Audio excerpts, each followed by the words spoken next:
وقت تک رہتی ہے، زیادہ ٹائم تک رہتی ہے، بلکہ عموماً زیادہ رہتی ہے۔ تو ہوتا کیا ہے کہ اس ہائی شوگر لیول کی وجہ سے انسان کے مختلف اعضاء میں مختلف قسم کی پیچیدگیاں بن سکتی ہیں، اس پہ مضر اثرات آتے ہیں، جو کہ ہم ایک دوسرا جو سوال ہوا ہے اس سوال کے جواب میں آپ کو یہ تمام ایکسپلین کروں گا۔ تو ڈائبٹیز یا شوگر کیا ہے؟ یہ وہ بیماری ہے کہ جس میں خون میں شوگر کی مقدار، گلوکوز کی مقدار ایک لیول سے بہت زیادہ ہائی ہوتا ہے، اور اس کی وجہ یہ ہے کہ یا تو اس شوگر کو مختلف اعضاء میں اندر لے جانے کے لیے جو انسولین کی ضرورت ہوتی ہے وہ یا تو باڈی میں بنتی نہیں ہے، اور یا بنتی تو ہے لیکن وہ اپنا کام نہیں کر پاتی۔ اگر انسولین بنتی نہیں ہے تو اس کو انسولین ڈیپینڈنٹ ڈائبٹیز ملائٹس یا ٹائپ 1 ڈائبٹیز بولتے ہیں، اور اگر انسولین بنتی ہے لیکن کام نہیں کرتی تو اس کو انسولین نان ڈیپینڈنٹ یا ٹائپ 2 ڈائبٹیز بولتے ہیں۔ اچھا، دوسرا سوال جو مجھ سے ہوا ہے وہ یہ ہوا ہے کہ ڈائبٹیز کی کیا کیا پیچیدگیاں ہیں؟ یہ بھی بہت ضروری ہے، کیونکہ میں نے بولا کہ ان لوگوں میں شوگر کی لیول خطرناک حد تک زیادہ ہوتی ہے، تو اس سے جو چھوٹے چھوٹے بدن میں ویسلز ہیں جس کو مائکرو ویسلز اور میکرو ویسلز بولتے ہیں، ان کے وجہ سے مختلف اعضاء میں پیچیدگیاں ہوتی ہیں، لیکن میں آپ کو یاد رکھنے کے لیے کہ آپ اس کو یاد رکھیں اور آپ کے لیے آسانی ہو کہ اگر کسی شخص کو شوگر ہے اور اس کو شوگر کنٹرول نہیں ہوا، اس نے اپنے شوگر کنٹرول نہیں کیا، تو کیا ہوگا کہ اگر ہم اوپر سے شروع کریں تو ان لوگوں کو فالج کے زیادہ خطرات ہوتے ہیں، یعنی ان کو فالج ہو سکتا ہے، ان کے دماغ کی جو شریانیں ہیں، رگیں ہیں، وہ بند ہو سکتی ہیں، تو اسکیمک سٹروکس ان لوگوں کو ہوتا ہے۔ اس کے بعد ان کی آنکھوں میں اس کے مضر اثرات ہو سکتے ہیں، جس کو ریٹیناپیتھی بولتے ہیں، کہ جس سے نظر پہ مضر اثرات ہوتے ہیں اور خدا نخواستہ اندھا پن ہوتا ہے۔ بلکہ دنیا میں جو اندھا پن کی وجوہات ہیں اس میں جو بڑی وجوہات میں ایک بڑی وجہ، بلکہ سب سے بڑی وجہ، وہ شوگر کا قابو میں یا کنٹرول نہ ہونا ہے۔ اس کے بعد پھر آپ نیچے آئیں دل میں، تو ان لوگوں کو دل کے دورے کا کافی زیادہ امکان رہتا ہے، خطرہ رہتا ہے، یعنی ہارٹ اٹیک۔ میں نے ایک پچھلی ویڈیو میں بولا بھی تھا کہ جن لوگوں کو شوگر ہو اور کنٹرول نہ ہو تو ان کو ہارٹ اٹیک کے چانسز زیادہ ہوتے ہیں۔ پھر تھوڑے سے نیچے آ جائیں تو ان میں گردے، بدن میں گردوں کا فیل ہو سکتے ہیں، ان کے گردے کام کرنا چھوڑ سکتے ہیں اور ان کو خدا نخواستہ ایک لمبے عرصے تک ڈائلسس کی ضرورت پڑ سکتی ہے۔ اور اس کے علاوہ یہ ہوتے بڑے بڑے پیچیدگیاں ہیں کہ کون سی پیچیدگیاں ہیں کہ فالج کا ہونا، آنکھوں کے برے مسرات، جس کو ریٹیناپیتھی بولتے ہیں، اس کے علاوہ پھر دل کی بیماری یعنی عارض قلب، ہارٹ اٹیکس، گردوں کا خراب ہو جانا۔ اس کے علاوہ اور جو پیچیدگیاں ہیں وہ یہ ہے کہ ان میں جو نرز ہوتے ہیں جس کو نیوروپیتھی بولتے ہیں، ان پہ مضر اثرات ہوتے ہیں۔ ان لوگوں کو جو ہے نا ہاتھوں اور پاؤں میں وہ چونٹیاں سی لگتی ہیں جس کو برننگ سے جلتی ہیں، ان میں ہاتھ پاؤں میں جو چھوٹے چھوٹے مسلز ہیں ان کی ویکنیس ہو سکتی ہے۔ اس کے علاوہ معدے کے مسئلات ہو سکتے ہیں، اس میں جو ہے نا وہ معدہ پراپر طریقے سے کام نہیں کر سکتا ہے۔ اس کے علاوہ جو سب سے بڑی خطرناک وجہ ہے وہ یہ کہ ان کے پاؤں میں اگر زخم آ جائے تو وہ زخم ٹھیک نہیں ہوتا اور اس کو ڈائبیٹک فٹ بولتے ہیں۔ تو شوگر کے مریضوں کی پیچیدگیاں ہیں، اوپر سے نیچے تک جائیں تو فالج کا ہونا، آنکھوں پہ مضر اثرات جس کو ریٹیناپیتھی بولتے ہیں، دل کے attack, heart attacks, coronary disease جس کو بولتے ہیں، گردوں پہ مضر اثرات، گردوں کا فیل ہو جانا، اس کے بعد ڈفرینٹ قسم کی نیوروپیتھیز، اس کے علاوہ معدے کی کمزوریاں، اس کے علاوہ جلد پہ ان کے زخم، پھوڑے آ جانا جو کہ ٹھیک نہیں ہوتے۔ اور جو ایک اور خطرناک وجہ ہے کہ جس سے خدا نخواستہ انگوٹھا یا ٹانگ کاٹنے کی ضرورت پڑتی ہے، وہ ہے ڈائبیٹک فٹ یا پاؤں پہ زخم آنا جو کہ ٹھیک نہ ہو۔ تو یہ تو ہو گئی ہیں ڈائبٹیز کی پیچیدگیاں، یا اگر ڈائبٹیز کنٹرول نہ ہو تو یہ پیچیدگیاں ہو سکتی ہیں۔ تو یہی وجہ ہے کہ کہ ہمیں شوگر کو کنٹرول کرنا پڑتا ہے، کہ اگر شوگر کنٹرول نہ ہو تو یہ پیچیدگیاں ہوں گی اور یہ مسئلے آئیں گے۔ اب اس کے بعد ایک اور جو مختلف سوال ہوئے ان میں سے جو سب سے کامن ایک سوال بنتا ہے وہ یہ ہے کہ شوگر کا علاج کیسے ممکن ہے، شوگر کا کیسے علاج ہو سکتا ہے۔ تو اگر ٹائپ 1 ڈائبٹیز ہے یا وہ شوگر ہے کہ جس میں انسولین بنتا نہیں ہے، وہ آپ کو ڈاکٹر آپ کو بتائے گا، پھر تو آپ کو پہلے ہی دن سے انسولین لگانی ہوگی۔ انسولین آپ لگائیں گے اور اس کے پھر اپنے مختلف طریقے ہیں، اس میں کچھ ایسے انسولین ہے جو کہ دن میں ایک دفعہ لگانی ہوتی ہے، ساتھ میں ہر کھانے سے پہلے آپ کو انسولین لگانی ہوتی ہے، یا 2 ٹائم پہ انسولین لگانی ہوتی ہے جو کہ مکس ہوتی ہے۔ اس پہ پھر بعد میں ایک ویڈیو بناؤں گا اور انسولین کی تشریح کروں گا آسانی سے۔ لیکن یہ یاد رکھیں کہ انسولین ان لوگوں کو چاہیے ہوتا ہے کہ جن کے بدن میں انسولین بنتی نہیں ہے۔ اب عموماً وہ لوگ ہوتے ہیں جس کو ٹائپ 2 ڈائبٹیز بولتے ہیں کہ جس میں انسولین کے سے شروع کرنے سے پہلے ہم گولیوں کا ایک ٹرائی مارتے ہیں۔ مختلف قسم کی گولیاں ہیں، ان میں گولیوں کی کون کون سی اقسام ہیں، اس پہ بھی میں ایک ویڈیو بناؤں گا۔ لیکن یہ گولیاں ہوتی ہیں، کچھ گولیاں آپ کو کھانے سے پہلے کھانی پڑتی ہیں، کچھ گولیاں آپ کو کھانے کے بعد لینی پڑتی ہیں، اور ان گولیوں کا مقصد یہ ہوتا ہے کہ آپ کا شوگر بھی کنٹرول رہے اور شوگر سے جو پیچیدگیاں ہوں وہ پیچیدگیاں بھی نہ آئیں، اور اگر شوگر کی وجہ سے کوئی اور پیچیدگی آ گئی ہے تو اس پیچیدگی پہ بھی اس کے اچھے اثرات آ جائیں۔ تو یہ کچھ ایسی دوائیاں ہیں، وہ پھر ہم تفصیلاً ایک دوسری ویڈیو میں ڈسکس کریں گے کہ مختلف قسم کی پیچیدگیوں کو دیکھتے ہوئے ڈاکٹر آپ کو تجویز کرے گا کہ آپ نے یہ دوائی لینی ہے۔ لیکن سب سے بڑی بات یہ ہے کہ شوگر کے علاج کے 3 اہم پہلو ہیں یا 3 اہم ستون ہیں۔ سب سے پہلا تو یہ ہے کہ پرہیز، کہ شوگر میں آپ کو کچھ چیزیں ہیں جو آپ نے بالکل نہیں کھانی ہوتی ہیں، کچھ چیزیں جو آپ نے حسب منشا کھا سکتے ہیں، اور کچھ چیزیں آپ کو زیادہ کھانی ہوتی ہیں۔ عموماً ہم کہتے ہیں کہ اس پہ بھی میں ایک تفصیلاً ایک اور ویڈیو بناؤں گا، لیکن ابھی آپ کو بتاؤں کہ جن چیزوں میں چینی اور گڑ استعمال ہوتی ہے وہ تو آپ پہ یا شوگر کے مریض پہ مکمل طور پر بند ہے۔ جن چیزوں میں چینی اور گڑ استعمال ہوتی ہے، مثلاً چائے، مٹھائیاں، حلوہ یا بیکری کی میٹھی چیزیں، یہ تمام جن میں چینی یا گڑ استعمال ہوتی ہے تو آپ پہ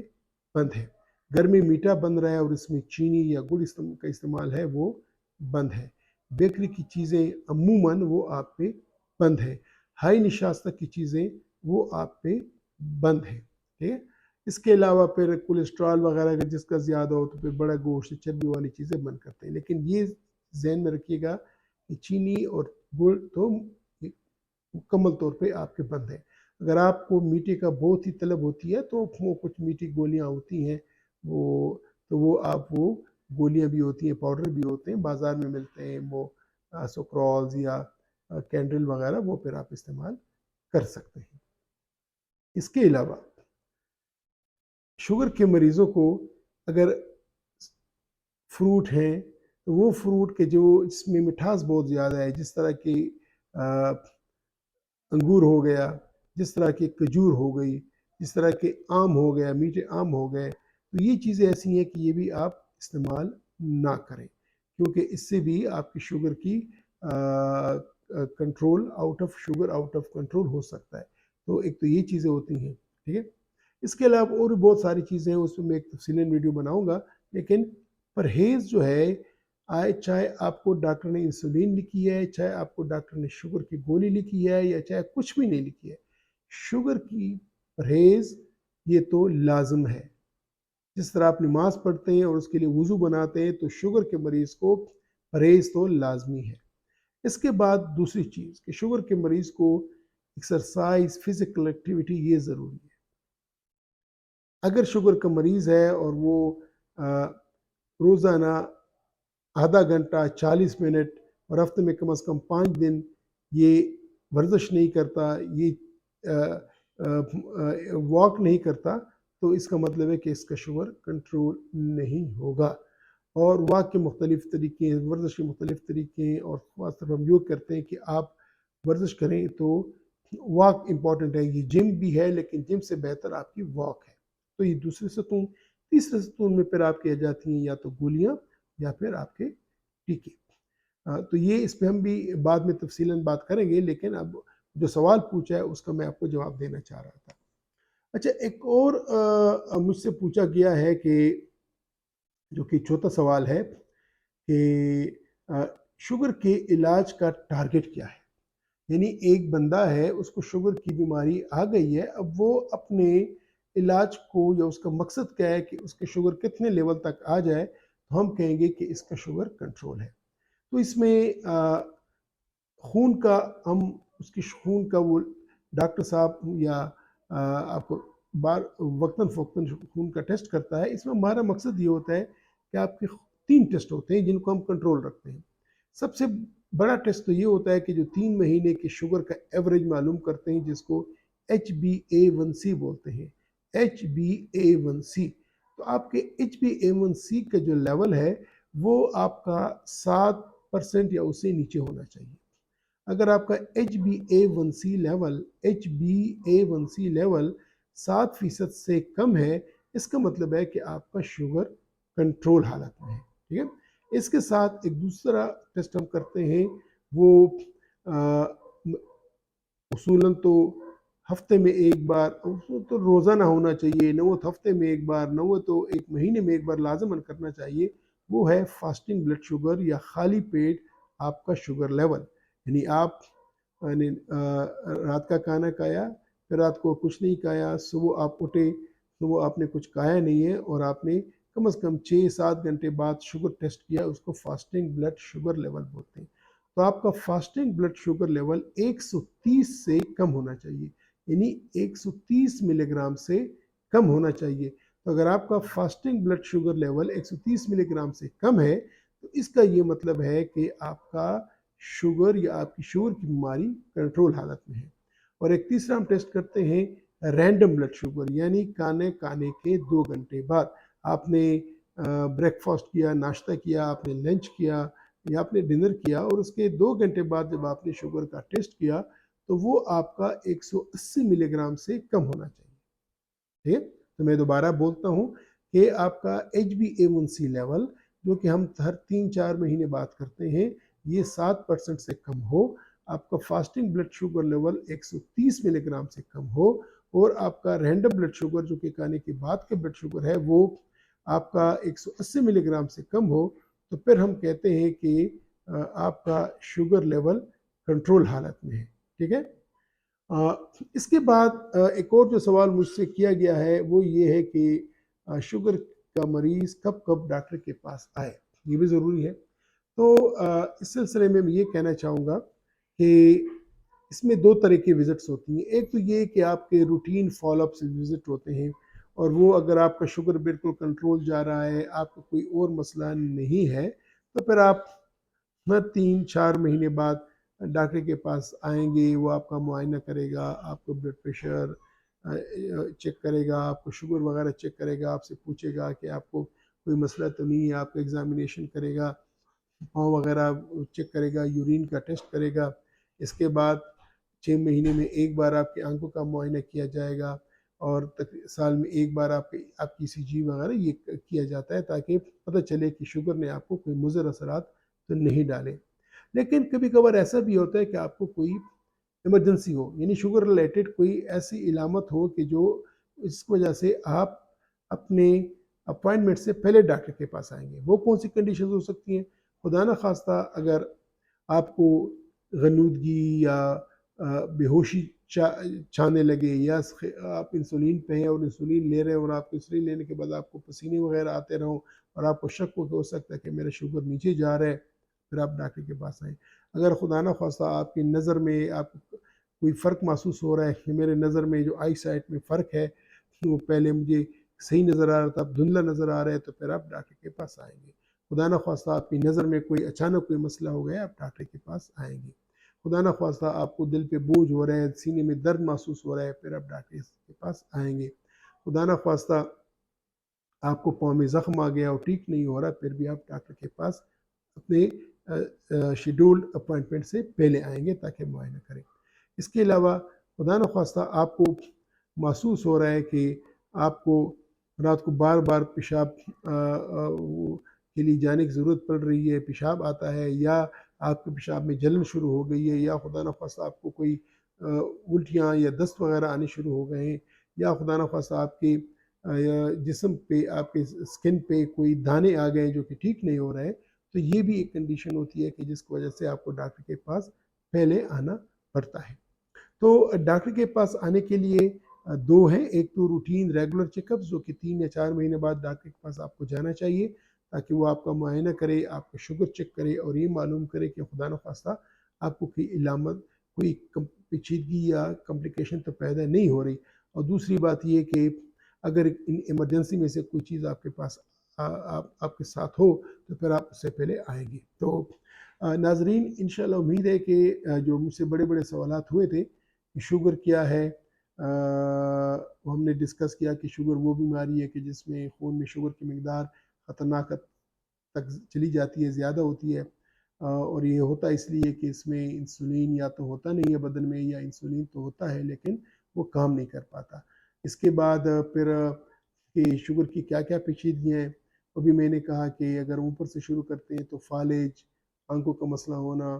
دل کا بیماری ہو جانا، گردوں کا مسئلہ ہو جانا، پاؤں میں زخم آ جانا، اس کے علاوہ نیوروپیتھی جس کو بولتے ہیں، یا جو نرز ہوتے ہیں ان کا مسئلہ ہو جانا، یا خدا نخواستہ چمڑے پہ یا اسکن پہ کوئی زخم یا پھوڑی نکل آنا۔ شوگر کا علاج کیسے ممکن ہے، تیسرا سوال تھا۔ اس کا جواب یہ ہے کہ سب سے پہلے آپ نے تو پرہیز کرنی ہے، اس کے بعد آپ نے ریگولر واک کرنی ہے، اور یا ڈاکٹر صاحب نے آپ کو گولیاں لکھی ہوں گی، یا گولیاں اور انجیکشن دونوں لکھے ہوں گے، یا پھر صرف انجیکشن لکھے ہوں گے، تو ان کے ذریعے سے ان کا علاج ہے۔ ٹارگٹ کیا ہے؟ ٹارگٹ یہ ہے کہ 3 چیزیں ہوتی ہیں۔ ایک تو آپ کا وہ 3-4 مہینے کا جو ٹیسٹ ہوتا ہے جس کو HbA1c بولتے ہیں، وہ آپ کا 7% سے زیادہ ہو، کم ہو، زیادہ نہ ہو۔ اور دوسرا یہ کہ جو فاسٹنگ بلڈ شوگر ہے، نہار پیٹ شوگر ہے، وہ آپ مہینے میں 1 دفعہ کریں، وہ 130 سے کم ہو، اور کھانے کے بعد کا شوگر، وہ رینڈم بلڈ شوگر جسے بولتے ہیں، وہ آپ کا 180 ملی گرام سے کم ہو۔ اور ڈاکٹر کے پاس آپ کو کب جانا چاہیے؟ ایک تو ایک روٹین چیک اپ ہوتا ہے جو ڈاکٹر آپ کو بتائے گا، ہر 3-4 مہینے بعد جائیں، وہ روٹین چیک اپ ہوتا ہے۔ اور اگر خدا نخواستہ کوئی ایسی پیچیدگی ہو جو کہ روٹین میں آپ کو ہٹ کے آپ کو کوئی مسئلہ ہو جائے، تو اس کے لیے بھی آپ ڈاکٹر کے پاس جائیں کہ پتہ چلے کہ آیا یہ مسئلہ تو آپ کے شوگر سے ریلیٹڈ نہیں ہے۔ تو امید ہے ناظرین کہ آج کی اس ویڈیو میں نے ان سوالات کے جواب جو دیے ہیں، ان پہ آپ کو بھی سمجھ آ گئی ہوگی کہ شوگر کے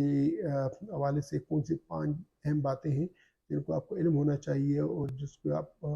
علم رکھ کے آپ اپنے شوگر کو کنٹرول کر سکتے ہیں اور شوگر کی پیچیدگیوں سے بچ سکتے ہیں۔ انشاءاللہ ایک اور ویڈیو میں ملیں گے جس پہ مجھے بلڈ پریشر پہ میں آپ کو کچھ باتیں کروں گا جو مختلف میرے پیشنٹس نے اور میرے یار دوستوں نے جس پہ سوالات کیے ہیں، اس کو سوالات کو بھی انشاءاللہ میں ایک اور ویڈیو میں جو اس کا جواب دوں گا۔ اور یہ میرا وعدہ ہے کہ انشاءاللہ شوگر کی پرہیز کے بارے میں اور شوگر کے ان دوائیوں کے بارے میں تفصیلاً ایک علیحدہ ویڈیو بناؤں گا، اور انشاءاللہ آپ سے شیئر کروں گا۔ اس وقت تک خدا حافظ، اپنا خیال رکھیے گا۔ اگر آپ شوگر کے مریض ہیں تو میرے ان 5 باتوں کا خاص طور پہ اپنا خیال رکھیں۔ خدا حافظ۔